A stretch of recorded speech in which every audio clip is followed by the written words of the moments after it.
Kalau kita ngerasa bahwa hidup kita kayaknya lebih nyaman daripada teman kita yang ahli ibadah, jangan kegeeran. Jangan-jangan kita sedang diberikan nikmat biasa, sedangkan dia diberikan nikmat yang luar biasa. Apa nikmat luar biasa? Kenapa dia miskin terus? Karena Allah pengen dekat sama dia. Mungkin dengan miskin dia sering berdoa. Dengan dia sakit dia sering berdoa. Dengan dia dapat masalah terus dia sering berdoa. Sedangkan kita ketika dikasih solusi ke lapangan rezeki jarang berdoa. Ibadahnya gak getol. Kita dikasih nikmat, dia dikasih nikmat. Tapi siapa yang lebih istimewa? Jangan-jangan dia lebih istimewa justru dengan kemiskinannya, dengan sakitnya, dengan masalahnya. Ini yang dirasakan oleh Abdurrahman bin Auf, teman-teman. Ketika Abdurrahman bin Auf dihidangkan makanan yang sangat banyak oleh istri-istrinya, Abdurrahman malah nangis, bayangin. Jadi dikasih satu buffet, makanannya semuanya ada dessert, appetizer, main course kayak gitu semuanya lengkap. Pas dilihat sama Abdurrahman, nangis. Kalau kita ngeliat itu nangis karena gak pernah makan seenak itu gitu ya. Ini nangis karena aduh kok gini-gini banget ya hidup saya, kok nikmat banget sih. Akhirnya istrinya nanya kepada Abdurrahman, "Ma yubki kayak Abdurrahman, kenapa kamu nangis wahai Abdurrahman bin Auf?" Kata Abdurrahman, "Bagaimana saya tidak nangis? Ada orang yang lebih soleh dari saya, hidupnya susah." Siapa dia? Hamzah dan Mus'ab bin Umair. Sampai keduanya ketika meninggal dalam perang Uhud, saking miskinnya gak punya kain kafan. Satu-satunya kain kafan mereka selimut kecil yang kalau ditutup kepala kelihatan kaki, ditutup kaki kelihatan kepala. Saking miskinnya gak punya apa-apa untuk dikafanin. Sedangkan saya yang amalnya sedikit, Allah limpahkan nikmat yang sangat banyak. Saya jadi curiga, kata Abdurrahman bin Auf. Curiga apa?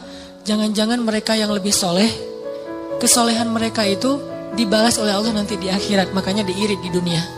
Sedangkan saya gak soleh-soleh amat, ketidaksolehan saya itu dibalas di dunia. Terus dapat apa nanti saya di akhirat? Nangislah Abdurrahman bin Auf, gak jadi makan. Ini artinya orang kaya tapi gak GR. Kalau yang barusan kita baca di surah Al-Kahfi, orang kaya GR. Allah sayang banget ya sama saya. Nanti kalau saya meninggal pasti dikasih yang lebih banyak lagi. Ini teman-teman. Ternyata ukurannya biar kita gak GR itu adalah siapa yang paling dekat kepada Allah. Kalau ada orang kaya dengan kekayaannya rajin sedekah, kita harus acungkan jempol. Oh berarti dia dengan kekayaan itu makin soleh. Kalau kita dengan kekayaan rajin sedekah, rajin bantu orang lain, mudah-mudahan kita husnuzon di sini.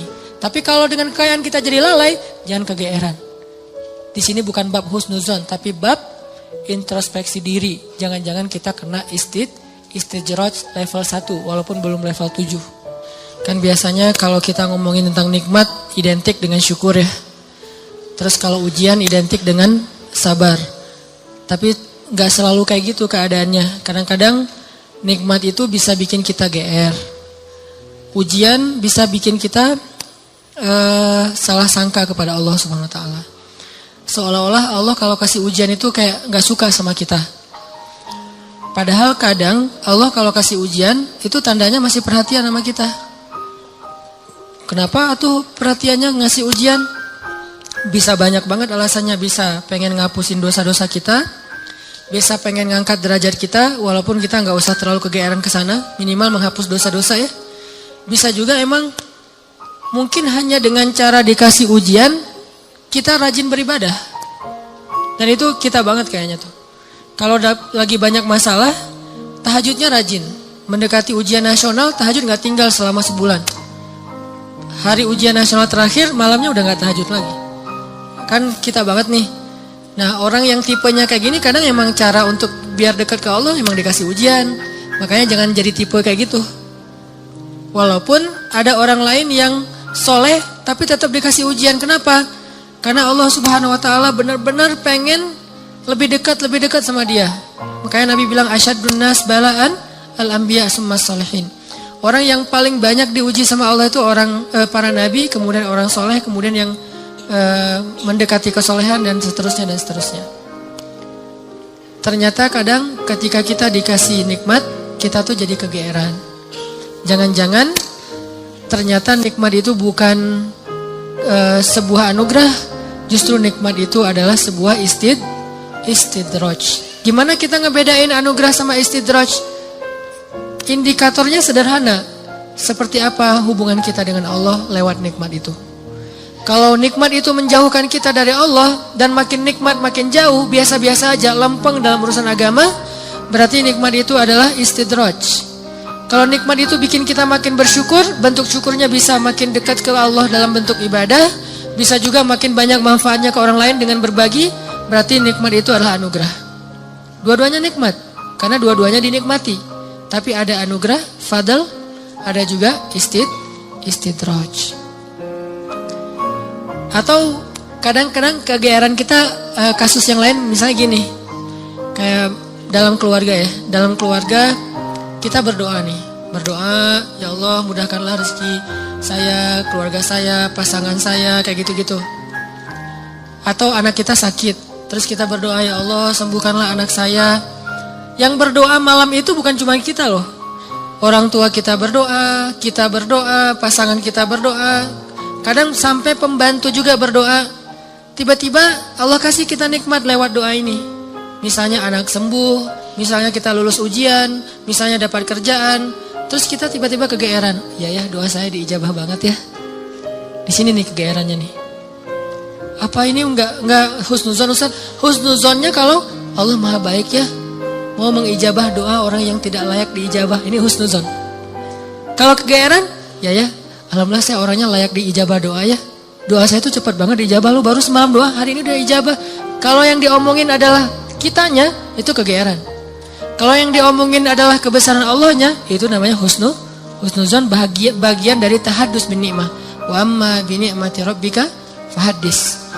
Yang dibicarain tuh bukan kita, tapi Allahnya. Atau kalau mau lebih nggak GR lagi, kita berhusnuzonnya bukan cuman ke Allah. Allah Maha baik plus oh ini kayaknya ada doa di dalam keluarga saya nih yang diijabah oleh Allah. Bisa doa ibu, bisa doa ayah, bisa doa pasangan, bisa doa bahkan pembantu yang kita nggak tahu diam-diam dia mendoakan kita. Jadi bukan kitanya yang hebat, yang keren, yang soleh, tapi ada orang lain di sekeliling kita yang soleh kemudian mendoakan sehingga memudahkan urusan kita. Sama kayak dalam dakwah, misalnya saya dengan teman-teman bikin pemuda hijrah nih. Pemuda hijrah ini dulu taklimnya 3 tahun yang lalu paling banyak cuma 30 orang. Selama 8 tahun. Tiba-tiba alhamdulillah Allah berikan keberkahan, jadi rame. Kita jadi bareng-bareng sekarang, ada ribuan orang misalnya. Saya selalu mention ke teman-teman, ini pasti ada orang di antara tim kita nih, yang dia itu sama Allah itu dekat banget. Yang diam-diam malam dia berdoa, gara-gara doa dialah jadi banyak kemudahan untuk kita. Bukan mungkin yang doa semua ikut berdoa, saya berdoa, teman-teman semuanya berdoa, cuman jangan kegeeran, ya alhamdulillah ya, saya baru doa kemarin, sekarang udah diijabah. Ini kalau kita kayak gini, ini agak kegeeran, sesekali wajar, kalau sering kali, ini gak bagus. Bikin kita jadi ngerasa udah baik, udah soleh.